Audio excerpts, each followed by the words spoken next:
Bismillahirrahmanirrahim. Prinsip dasar mujahadah adalah menentang hawa nafsu dengan menghindarkan diri dari kesenangan dan kenikmatan duniawi dan memaksanya untuk menentang kehendak nafsu pada segala waktu. Mengekang gejolak syahwat dengan tali kekang takwa dan rasa takut kepada Allah. Kemudian jika berontak ketika menjalankan amal-amal ketaatan, maka ia harus menyeretnya dengan cambuk takut. Perlawanan terhadap hawa nafsu dan penahanan pemberian bagian-bagian kesenangan diri. Mujahadah tidak akan sukses kecuali dengan laku muraqabah. Dan inilah yang diisyaratkan oleh Rasulullah sallallahu alaihi wasallam ketika ditanya oleh Jibril alaihi salam mengenai ihsan. Beliau menjawab, ihsan adalah menyembah Allah seolah-olah kau melihatnya. Dan jika kau tak bisa seolah-olah melihatnya, maka sesungguhnya dia selalu melihatmu. Muraqabah adalah kesadaran seorang hamba akan pengawasan Tuhan terhadap dirinya. Ia merupakan laku yang mengandung kebaikan, dan tingkatan ini hanya bisa dicapai setelah melalui proses muhasabah, memperbaiki keadaan, komitmen di jalan kebenaran, peningkatan kualitas penjagaan hati antara dirinya dan Allah, dan penjagaan diri bersama Allah. Dari sini kemudian muncul kesadaran bahwa Allah senantiasa mengawasinya dan dekat sekali dengan hatinya, mengetahui segala gerak-geriknya, melihat segala tindakannya, dan mendengar semua perkataannya. Mujahadah juga meniscayakan pengetahuan 4 hal. Pertama, ma'rifat terhadap Allah. Kedua, pengetahuan akan musuh Allah, yakni iblis. Ketiga, pengetahuan akan nafsu diri yang selalu mendorong pada keburukan. Dan keempat, pengetahuan akan amal demi Allah. Jikalau seseorang hidup dan giat beribadah sepanjang masa, namun ia tidak mengenal dan mengetahui keempat hal tersebut dan tidak pula mengamalkannya, maka ibadahnya tidak akan berguna, sebab ia melakukannya tanpa ilmu, sehingga nasibnya akan berakhir di neraka, kecuali jika memang Allah berkenan memberikan karunia dengan rahmat belas kasih-Nya. Yang dimaksud ma'rifatullah atau mengenal Allah adalah membangun kesadaran dalam hati bahwa Allah begitu dekat dengan dirinya, selalu menjaganya, berkuasa atas dirinya, menyaksikannya, dan mengetahui segala tindak tanduknya. Meyakini bahwa Allah Maha mengawasi dan Maha memelihara, Maha Esa dan Maha Agung, yang tiada sekutu dalam kerajaan atau kekuasaannya. Jika berjanji, dia akan menepati. Jika menjamin, dia akan memenuhi, dan jika dimintai, dia akan mengabulkan. Dia memiliki janji yang direalisasikan dan ancaman nyata yang akan dijalankan. Tempat kembali seluruh makhluk dan sumber segala tindakan. Dia berkuasa memberi pahala dan siksa. Tidak ada sesuatu pun yang menyerupai dan menyamainya. Dia maha mencukupi dan penyayang, maha mendengar dan maha mengetahui. Setiap saat dia berada dalam kesibukan, dan tidak ada perkara yang menyibukkannya dari suatu perkara. Dia mengetahui hal-hal yang samar dan di atas kesamaran, bahkan sesuatu yang terpendam di hati. Detak pikiran, kegalauan hati, keinginan, cita-cita, gerakan tubuh, hingga kerlingan mata, lirikan, dan sorot mengejek, dan semua yang di atas semua itu maupun yang di bawahnya, yang sangat lembut hingga tak bisa diketahui, dan sangat besar hingga tak bisa digambarkan, yang ada maupun yang akan ada. Dan sesungguhnya dia maha perkasa lagi maha bijaksana. Masalah ini telah kami paparkan secara panjang lebar pada pembahasan tentang pengenalan Sang Maha Pencipta.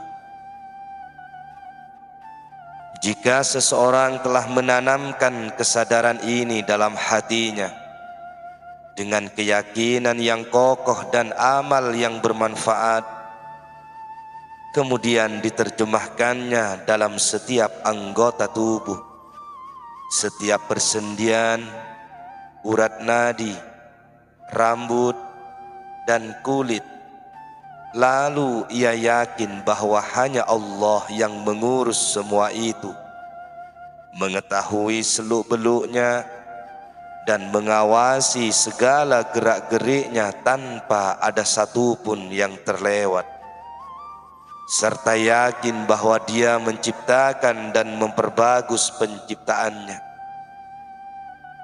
Jika semua itu telah tertanam dalam hatinya, disertai tekad yang benar dan akal yang sempurna, maka ia berarti telah mencapai ketetapan muhasabah dan ma'rifat.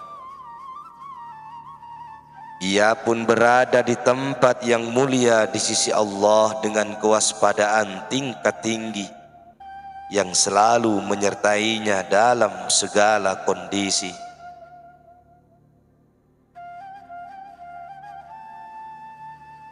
Dan ini adalah tingkatan para ulama ahli ma'rifat yang bertakwa dan wara'. Allah Subhanahu wa ta'ala telah memerintahkan untuk memerangi iblis dan melawannya secara terang-terangan maupun dalam hati, dalam ketaatan maupun kemaksiatan. Dia juga telah memberitahukan kepada segenap manusia bahwa iblis telah menabuh genderang perang kepada Allah dan hamba, sekaligus nabi pilihannya, khalifahnya di muka bumi, Adam alaihissalam, dan juga mencelakai Adam alaihissalam dan keturunannya. Iblis tidak pernah tidur kala manusia tidur. Ia tidak lalai ketika manusia lengah. Ia tidak pernah lupa ketika manusia lupa. Ia terus bekerja keras, mencelakakan manusia dan membinasakannya, baik dalam tidur maupun terjaganya. dalam kesendirian maupun dalam keramaian. Ia memburu manusia untuk membatalkan ketaatan mereka, lalu menjerumuskan dalam kemaksiatan. Ia tidak pernah berhenti dan lelah menipu, memperdayai manusia dan berbuat makar, menebar jebakan yang melenakan dalam konteks ketaatan maupun kemaksiatan, yang acap dilalaikan oleh kebanyakan makhluk Allah, termasuk orang-orang ahli ibadah yang terpedaya, serta kebanyakan orang-orang yang lalai atau ghafilin. Tujuan akhirnya bukan menjerumuskan anak turun Adam dalam kemaksiatan, riya dan ujub, melainkan menyeret mereka ke neraka jahanam. Allah Subhanahu wa ta'ala berfirman, sesungguhnya setan-setan itu hanya mengajak golongan mereka supaya mereka menjadi penghuni neraka yang menyala-nyala. Jika seorang hamba sudah menyadari karakter iblis demikian, seyogyanya ia menyadari akan godaan iblis, baik dalam kebenaran maupun kebatilan, tanpa pernah lengah dan lalai. Kemudian berjuang memeranginya dengan tegas dan keras, secara sembunyi-sembunyi maupun terang-terangan, lahir dan batin, dan tidak mengendurkannya sama sekali, sampai ia benar-benar mencurahkan seluruh energinya untuk memerangi iblis. Ia mesti memohon kepada Allah dengan tangis dan merendahkan diri di hadapannya, memohon pertolongan kepadanya dengan gigih siang dan malam, dalam hati maupun secara lantang, dalam kesendirian maupun keramaian, hingga perlawanan terhadap iblis serasa kecil di matanya, karena sudah mengenalnya berkat taufik dukungan Allah kepadanya.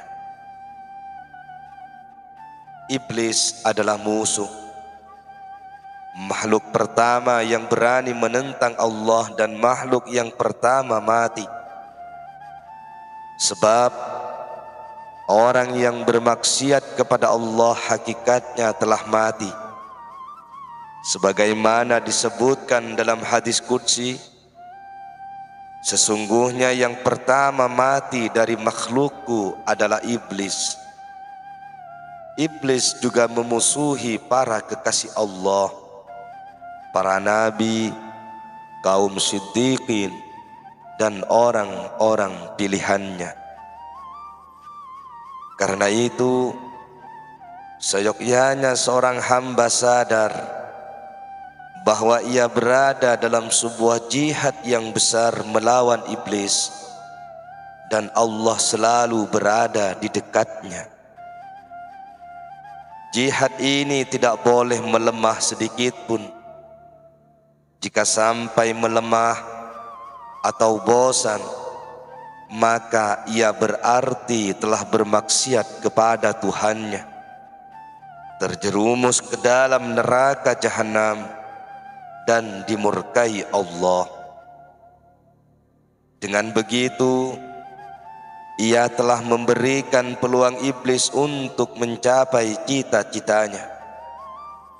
Sebab ambisi terbesar iblis terhadap manusia adalah membawa mereka kepada kekafiran, memindahkannya dari satu kondisi ke kondisi lain, sampai Allah benar-benar murka kepadanya. Jadi, tidak ada makhluk yang lebih ganas terhadap manusia selain iblis. sehingga kita harus waspada agar selamat.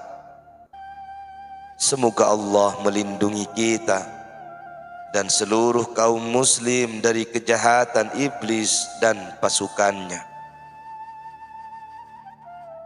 Terhadap nafsu amarah yang menghasut diri untuk berbuat keburukan, kita harus menempatkannya di posisi yang telah disiapkan Allah. Kita menghadapinya dengan mengacu pada perintah Allah. Sebab nafsu amarah adalah musuh dalam selimut yang lebih ganas daripada iblis. Karena itu, kita harus mengenali karakter nafsu amarah, apa yang ia kehendaki, apa yang ia serukan, apa yang ia perintahkan. Allah memang menciptakannya sebagai ciptaan yang lemah, namun ambisinya sangat besar, rakus bukan kepalang, selalu memberontak kepada Allah, mampu menguasai orang dan menebar angan. Ketakutannya adalah ketentraman, harapannya adalah angan-angan. Kejujurannya adalah dusta, klaimnya tak berdasar, dan semua yang dilakukannya adalah tipu daya. Ia tidak memiliki tindakan yang terpuji maupun klaim yang benar. Jadi, jangan terpedaya dengan tawarannya, dan jangan berharap pada apa yang diangankannya. Jika sampai kita melepasnya, maka ia akan tersesat. Jika kita luluskan permintaannya, maka ia binasa. Jika kita lalai tak bermuhasabah, maka ia akan berpaling. Jika kita lemah melawannya, maka ia akan tenggelam. Jika kita ikuti kemauannya, maka ia akan melenggang ke neraka. Ia tidak memiliki kebenaran maupun jalan menuju kebaikan. Nafsu amarah adalah pangkal dosa dan tambang fadihah atau aib, lemari iblis dan muara segala keburukan. Namun tidak ada seorang pun yang mengetahuinya selain Sang Penciptanya. Jika ia tunjukkan ketakutan, maka ia berarti merasa aman. Jika ia mengakui jujur, maka ia berarti bohong. Jika mengatakan ikhlas, ia berarti riya dan ujub. Kebenaran dan kebohongan klaimnya bisa diketahui ketika menghadapi ujian, karena ujian besar pasti menimpanya. Karena itu, setiap hamba mesti mengoreksi diri, mengenali diri, mengawasi diri, dan bermujahadah melawan setiap keinginan. Sebab nafsu amarah tidak memiliki klaim yang benar. Tidak ada ungkapan yang lebih pantas disematkan kepadanya selain bahwa ia adalah harta karun iblis, tempat peristirahatannya, tempat mengobrol, dan sahabatnya. Jika seseorang telah mengetahui sifat nafsu amarah, maka ia mesti menyadarinya, merendahkannya, dan membangun kekuatan untuk mengalahkannya dengan bersandar kepada Allah. Ketika ketiga hal ini telah terhimpun dalam diri seseorang, maka hendaknya ia memohon pertolongan Allah untuk mewujudkannya, dan ia pun tidak boleh lalai sedikit pun. Jika ia mampu mendidik nafsu dirinya dan menentang keinginannya, maka insya Allah ia mampu menempuh segala laku. Dalam hal ini, ia mesti membangun tekad untuk maju dengan Allah yang Maha Esa dan tiada sekutu baginya, dan tidak condong pada siapapun selain Allah. Jika tidak, ia tidak akan pernah menggapai kebaikan, dan Allah pun akan menyerahkannya kepada nafsu dirinya. Karena itu, seyogyanya ia memohon pertolongan Allah untuk menjalani semua hal tersebut, sembari mengikuti keridhoannya dalam segala hal yang diperintahkan dan dilarangnya, tanpa orientasi pada siapapun selain Allah. Jika melakukan hal tersebut, maka Allah akan membimbingnya, memberinya taufik, mencintainya, menjauhkannya dari hal-hal yang tidak mengenakkan, dan menutupinya dengan satir manusia-manusia pilihan ahli ma'rifat yang telah memperoleh pengetahuan tentang Allah. Mengenal amalan demi Allah, yakni membangun kesadaran bahwa Allah telah memerintahkannya beberapa hal dan melarangnya dari beberapa hal. Apa yang diperintahkannya adalah ketaatan, sementara apa yang dilarangnya adalah kemaksiatan kepadanya. Dia memerintahkannya untuk ikhlas dalam melaksanakannya dan menempuh jalur petunjuk dengan berpedoman kitab dan sunnah, tanpa menyimpan apapun selain Allah di dalam hatinya. Dengan kesadaran ini, jangan sampai ia terjerumus dalam kelompok orang-orang meninggalkan kemaksiatan secara lahir, namun enggan meninggalkan kemaksiatan batiniah yang justru merupakan pangkal dosa. Sebab Allah tidak menjanjikan ampunan dan menjamin pahala di hari pembalasan jika seseorang bersikap demikian. Jangan sampai ibadahnya menghasilkan kelelahan hanya karena niat yang salah. Amal ketaatannya dalam kondisi menjadi kemaksiatan, sehingga ia benar-benar rugi di dunia dan di akhirat.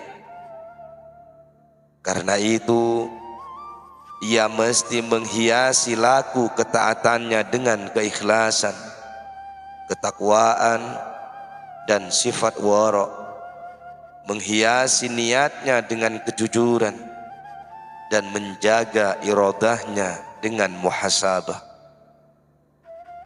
Hendaklah pencarian niat yang tulus menjadi orientasinya, dan pencarian keikhlasan dan penyatuan dalam laku, ucap, dan hal menjadi tekadnya tatkala menjalankan amal ketaatan dan menjauhi kemaksiatan. Dalam hal ini, seyogyanya ia berhati-hati agar tidak terpedaya oleh iblis yang terkutuk dengan godaannya, termakan oleh jebakannya, dan terjerumus dalam genggamannya, sehingga melangkah dengan makar dan tipu dayanya. Sebab iblis memiliki jebakan-jebakan yang rapi dalam hati yang disangka oleh orang bodoh sebagai cahaya, dan keyakinan yang sesungguhnya adalah keraguan dan kegelapan. Ia bukan di hadapannya satu pintu ketaatan, dengan tujuan ia memasukinya dengan status terendah, sehingga amalnya tenggelam olehnya. Karena itu, waspadalah terhadapnya. Jika ia bisa mempelajari tipu daya iblis, sebagaimana ia mempelajari Al-Quran, maka lakukanlah. Sebab itulah yang diperintahkan Allah. Hendaklah setiap hamba mewaspadai tipu daya iblis dalam menjalankan amal ketaatan, sebagaimana kita mewaspadainya dalam kemaksiatan.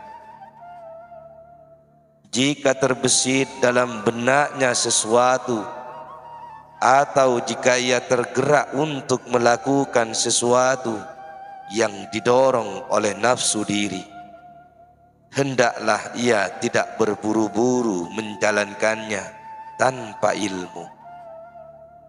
Hendaknya ia tak terburu-buru, sembari belajar pada ulama dan bergaul dengan para fuqaha yang mengenal Allah dan mengetahui perintah dan larangannya, sehingga mereka bisa menunjukkannya ke jalan Allah dan mengenalkannya akan penyakit dan obatnya. Hendaklah ia tidak menghabiskan energi tanpa hasil dengan berlama-lama mengerjakan sholat dan memperbanyak puasa dan amalan-amalan sunnah yang bersifat lahir tanpa ilmu. Ia mesti menjalankannya dengan ma'rifat, pengenalan terhadap diri, Tuhannya dan musuhnya. Barulah amalannya menjadi sah. Jika apa yang dikerjakannya dilandasi dengan ilmu dan fikih secara lahir dan batin, dan ia melakukannya karena Allah, maka dia akan menerima dan mengganjarnya. Namun jika tidak, dia pun akan menolaknya. Jika keempat pengetahuan di atas dikuasainya, berarti ia telah diberi akhlak yang baik, akal yang sehat, dan kesabaran yang bertambah. Ia pun masuk dalam lingkaran kekasih-kekasih pilihan Allah yang memandang dengan Allah, berbicara dengan Allah, mengambil dengan Allah, dan memberi dengannya.